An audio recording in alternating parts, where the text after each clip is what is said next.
frightful losses is that Germany was in a position to dominate all Europe. So we're now confronted with a fundamental question. Do we agree to peace with Germany on what will essentially be German terms, and which reduces France and Belgium to vassal states? Now, no one living within the British Empire, or no one living within France, or none of the Belgians could accept that situation. So troops endured because most could see no alternative.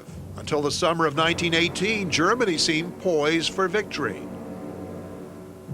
So the thought of Germany winning was very, very fresh in our minds, and very realistic, too.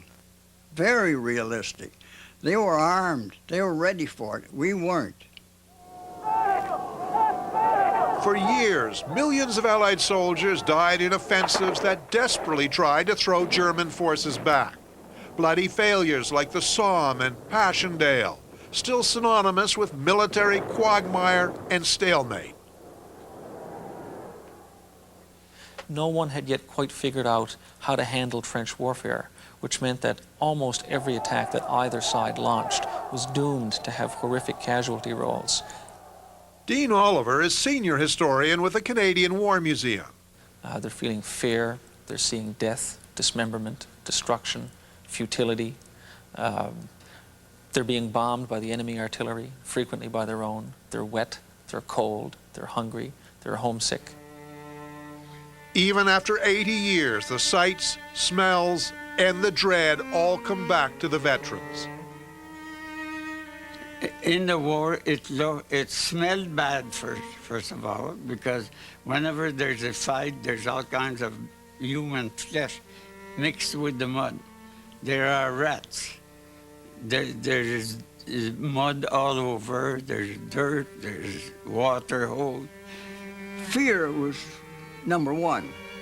It took you down, it took you underground. Still today, the last survivors keep the worst memories to themselves. Some things you hate to describe what you see,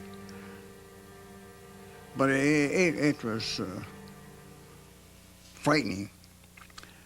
Home was always the place we wanted to go, and there's no doubt about it, we were frightened. We were. Troops endured also because of another sentiment hard for our age to grasp, a deeply religious view of the war as a crusade to end all war. They believed their martyrdom would free the future, us, from war itself. I do think that the Canada of 1914-18 was a much simpler place. I think people were practicing Christians. They used a openly Christian rhetoric. They talked about God, king, and empire, or God, king, and country, as if these were meaningful phrases, and we have a great deal of difficulty with that. They talked about comradeship. They talked about duty. You have no choice. Usually, in any war, you have no choice. So you have to either fight back or run away, or yield everything to others. So that's not good. Remarkably, as the last veterans like Tom Spear revisit the old battlefields, they also feel nostalgia. It wasn't all fighting. Canadians were given frequent rest out of lines and were famed for high spirits. We weren't in the trenches all the time, or we weren't fighting all the time. We had leisure hours, and you went to your duties, whatever they were. We also have some difficulty in remembering how difficult life was for ordinary people in their regular lives. A soldier was fed, he had comrades, he had a sort of life defined for him. If he went home to work in a mine for 6 days a week under highly dangerous conditions, in a world where for ordinary Canadians there was little leisure and few opportunities for the kind of comradeship the armed forces offered, we do have to enter into the world of camaraderie, of friendship, of unit cohesion. Yeah, in Canada you often see it referred to as the communion of the trenches. Again, a sort of spiritual reading put on it. And the most important thing for Canadian veterans is that the life at the front, life in the trenches, represented a complete meritocracy. A man was valued for who he was, what he did. not for his education or his job or his social standing or his appearance. If you conducted yourself as a soldier, if you did the job at the front, you were a good man. You were, had joined that communion. There's been a tendency to confuse Canadian attitudes with those of the British, the utter war weariness expressed by their poets like Wilfred Owen and Siegfried Sassoon, who dominate our modern view of the war. But there are key differences. Canadian casualties, though horrific, were far less per capita than those of Britain. That country was traumatized by 1 million dead, and was also losing its sense of imperial mission, just as Canada found its sense of nationhood. Casualties were tremendously high in Britain. It must have been a profound psychic shock for a lot of British society. And they had the same post-war traumas that we had. But for Canada, this sort of the compensation, if you like, was being able to believe that we had used our contribution to the war as a springboard to nationhood. And that somehow made a lot of it seem worthwhile for many Canadians. When the first of the 600,000 Canadians left for Europe in 1914, they were rank amateurs at war. But by 1917, they'd evolved into an elite corps of 4 divisions. And there, for weeks in advance of the attack, officers and other ranks were instructed in great detail on every phase of the coming operation. For battles like Vimy Ridge, they received meticulous training and had a revolutionary grasp of modern technology like wireless in battle, keys to success when they captured Vimy in April 1917. Heights neither French nor British troops could take, an action hailed as a national triumph. Vimy Ridge was won. I'm not entirely sure that for the men in the ranks it immediately meant a whole lot. They didn't get any warmer when they reached the top of Vimy Ridge. They weren't any less hungry, and the dead weren't any less dead. But I think it means for their officers and for them that there is an esprit de corps, sense of belonging, sense of purpose in being in the Canadian Corps.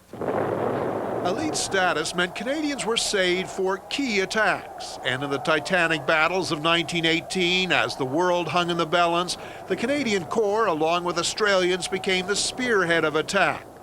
The mere presence near the front of Canadian troops alarmed German commanders. They see Canadians after Vimy Ridge, and certainly by mid-1918, as shock troops. They see them as a unit which is generally used by the British Army as the unit which will spearhead a major offensive. We knew we were the shock troops. We knew that. We knew where we were going, that there was going to be some fighting, all right. But it was a close-run affair. A massive German offensive in the summer of 1918 almost got to Paris. When it failed, Canadians were told to get ready. They would lead the whole Allied attack. Early in August, the Canadians received orders to move from the Arras area. On the eve of the ultimate battle, Tom Spear and his brother Will had a quick reunion behind the front. And we sat in our little dugouts or in the fields or where we were billeted and discussed home. Home. We were sure, very sure, that it was going to be a big push. We knew that everybody had been given a little bit of leave, maybe a week of leave, and he had just come back from his term of leave. He said, "I've got something wonderful to tell you, Tom." And he says, "I've just been engaged to an English girl."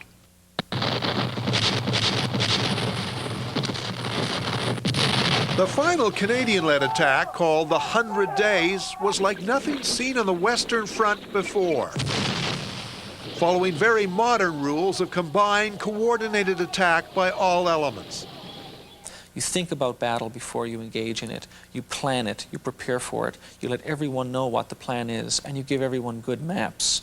It sounds very, very simple, but it's enormously complex. The 100-day campaign, breakthrough at Amiens, at Canal du Nord, and then the long advance to Valenciennes and Mons, is what largely convinced the German High Command that it must sue for peace. It was perhaps Canada's greatest feat of arms. In just weeks, it helped turn the whole tide of war. There is no certainty in the summer of 1918 that the war will end in an Allied victory. It may well end in an Allied stalemate. So for the Canadians at the time, the victories of the summer and early fall of 1918 are on a monumental scale. Perhaps, well, fully the equal of what was accomplished in the last stages of the Battle of Normandy or in the Battle of the Rhineland. So Canada's greatest feat of arms, in effect, has been forgotten. Oh yes, without question, yes. And the people who did it. By the end of the war, the Canadian Corps was the finest professional organization on the Western Front and the greatest army that Canada has ever fielded. But victory came at high cost. 10,000 Canadians died in just the 100 days. One of them, Tom Spear's brother. I was on a wireless truck at a place called Dinant, and I got a wireless message that your brother's been wounded.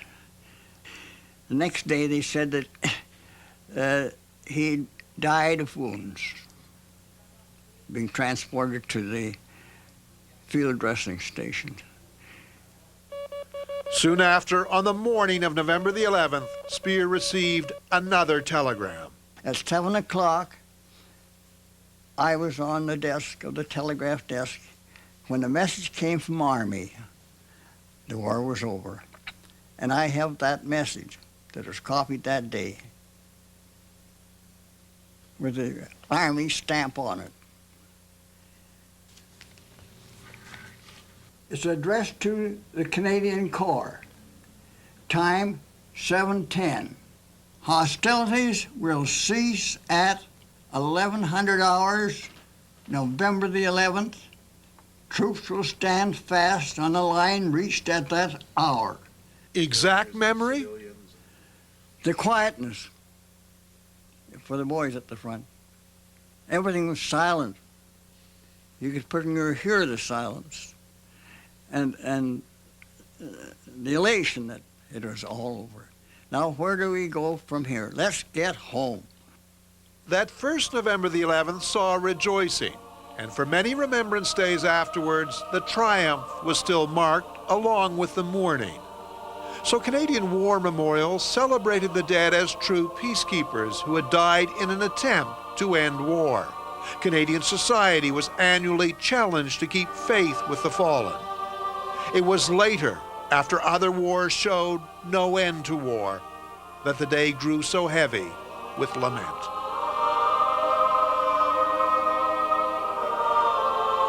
Part of me is back there yet, because there but by the grace of God lay I.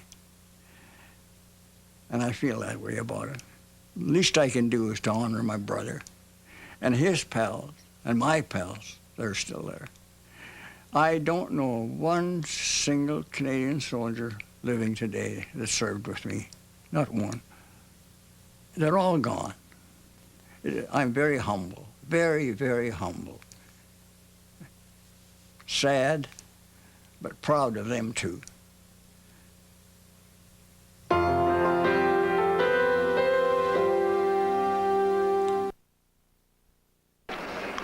Just back behind you, around where those farm factories were, or the large white top building and a line running along that crest. It ended on about the 10th or 11th of November, up here about 1,000 meters. 560,000 casualties to go 3,000 yards, 200,000 of them killed. That's the cost of Passchendaele. It was the wettest summer and fall in history, in recorded history, in the previous 100 years here in Flanders. And the water table was such that the mud made it almost impossible for anyone to advance. It took hundreds of men and multiple numbers of horses to move a single artillery piece 100 yards. There were no roads. Behind you, you'll see a little road that turns to the right. When we finished our ceremony up here at Crest Farm, we're going to descend down to another Canadian battlefield called St. Julian, down the other road. That was it. 2 tracks, goat tracks, 1 wagon width apart. All the ammunition had to come up that way. All the casualties had to go back. They were laid, the engineers continually laid duck boards, but if you fell off those duck boards, the chances were